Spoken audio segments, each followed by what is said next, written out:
여러분 안녕하세요. 오늘은 AI가 우리도 모르는 사이에 의료 현장을 얼마나 바꿔놓고 있는지 제가 최근에 겪은 정말 신기한 경험담으로 한번 시작해볼까 합니다.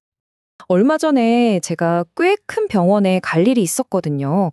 그런데 병원이 텅 비어 있는 거예요. 뭐랄까, 마치 미스터리 영화처럼 직원들이 순식간에 사라져버린 느낌이었죠. 미국에 있는 정말 큰 병원이었는데 6층짜리 건물 1층에 들어섰는데 정말 놀랄 만큼 조용하더라고요. 당연히 있어야 할 접수 직원도 없고 행정 직원도 안 보이고 그냥 안내해 주시는 분 딱 한 명이랑 키오스크 몇 대가 전부였습니다. 진짜 이상하죠? 이 텅 빈 공간을 보면서 당연히 이런 생각이 들었죠. 아니, 그 많던 사람들은 다 어디로 간 걸까요? 답은 바로 우리 눈에 보이지 않는 곳에 있었습니다. 병원 전체를 뒤에서 조용히 움직이고 있는 아주 강력한 AI 시스템, 바로 거기에 해답이 있었던 거죠. 자, 그럼 이 조용한 혁명을 이끄는 기술은 과연 뭘까요? 바로 템퍼스 AI라는 회사입니다. 이 회사가 뭘 하냐면요. 여기저기 흩어져 있는 모든 의료 데이터를 하나로 통합하는 정말 어마어마한 일을 하고 있어요. 템퍼스가 하려는 일을 이해하려면 딱 두 가지만 알면 됩니다. EMR과 EHR인데요. 쉽게 말해서 EMR은 A병원에서만 쓰는 내부용 진료 차트 같은 거고요. 반면에 EHR은 A병원, B병원, 심지어 여러분이 쓰는 건강 앱까지 다 공유할 수 있는 생활 습관 정보까지 다 들어있는 종합 건강 프로필이라고 생각하시면 돼요. 바로 이겁니다.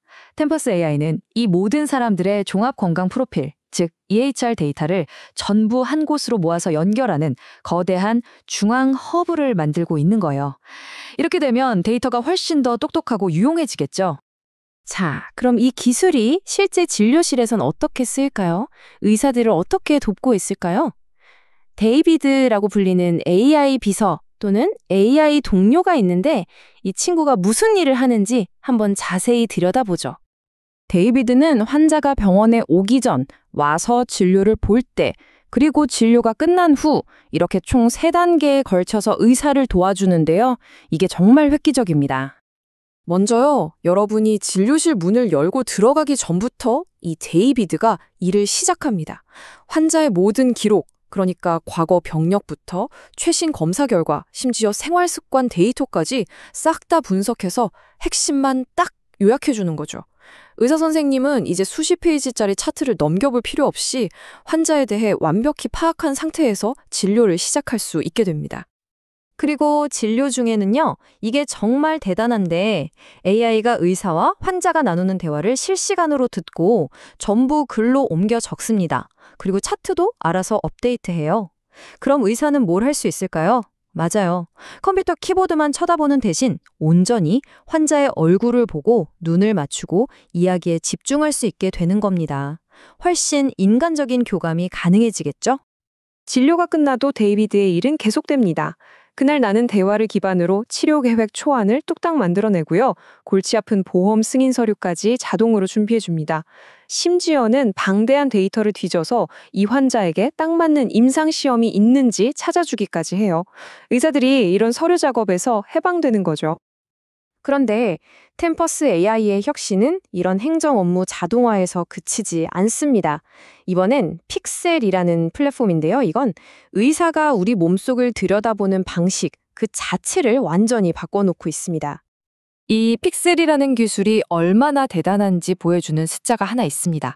바로 93%예요. 이게 뭐냐면 특정 심장질환 연구에 필요한 시간을 무려 93%나 줄여버렸다는 겁니다. 엄청나죠? 자, 원래 병원들이 가진 큰 고민 중 하나가 이거예요. MRI나 CT 같은 정밀 의료 장비들, 이게 너무 비싸다는 거죠. 정말 수십억 원씩 하니까요. 그런데 픽셀의 정말 천재적인 점이 바로 이겁니다. 비싼 기계를 새로 살 필요가 없다는 거예요. 기존에 쓰던 장비에 AI 소프트웨어만 딱 설치하면 찍어낸 이미지의 퀄리티를 엄청나게 업그레이드 해주는 방식이거든요. 말 그대로 의사에게 초능력 같은 시력을 주는 셈이죠. MRI나 CT 이미지의 픽셀 하나하나를 다 분석해서 사람 눈으로는 절대 못 보는 미세한 패턴을 찾아내고요. 예전에는 의사가 눈으로 보고 이 정도 푸기네요 했다면 이제는 아주 정밀한 수치로 측정해 줍니다. 또 종양이나 결절이 시간이 지나면서 어떻게 변하는지도 완벽하게 추적하고요. 덕분에 어떤 의사가 보더라도 일관된 진단이 가능해지는 겁니다. 이 기술은 이미 여러 분야에서 활발하게 쓰이고 있어요. 심장 분야에서는 혈액의 흐름을 4D 모델로 만들어서 보여주고요. 종양학 분야에서는 폐나 유방, 전립선에 있는 작은 암세포를 찾아내고 그 위험도를 예측하는 데 도움을 주고 있습니다. 자, 그럼 맨 처음 이야기로 다시 돌아가 볼까요? 텅 비어있던 그 병원 로비. 이 모든 기술들이 결국 미래의 병원을 그리고 여러분이 받게 될 진료를 어떻게 바꾸게 될까요? 여기서 우리가 주목해야 할 점은 이 기술이 의사를 대체하려는 게 아니라는 겁니다. 오히려 의사들이 하는 수많은 행정 업무, 그 지원 업무를 자동화하는 거죠. 그러니까 의사의 역할은 그대로 중요하게 남겠지만 다른 지원 인력들의 역할은 지금과는 많이 달라질 수 있다는 뜻입니다. 핵심은 이거예요. AI는 의사를 대체하는 경쟁자가 아니라 의사를 더 강력하게 만들어주는 도구라는 겁니다. 의사들이 끝없는 서류 작업에서 벗어나서 더 어려운 환자를 돌보고 환자와 더 깊이 교감하는 그런 의학의 본질에 더 집중할 수 있게 도와주는 거죠. 자, 마지막으로 이런 상상을 해보면 어떨까요? 언젠가 여러분이 받게 될 다음 진단이 한 명의 의사에게서 나오는 게 아니라 인간 의사의 경험과 AI의 엄청난 분석력이 합쳐진 인간 AI 드림팀으로부터 나온다면 말이죠.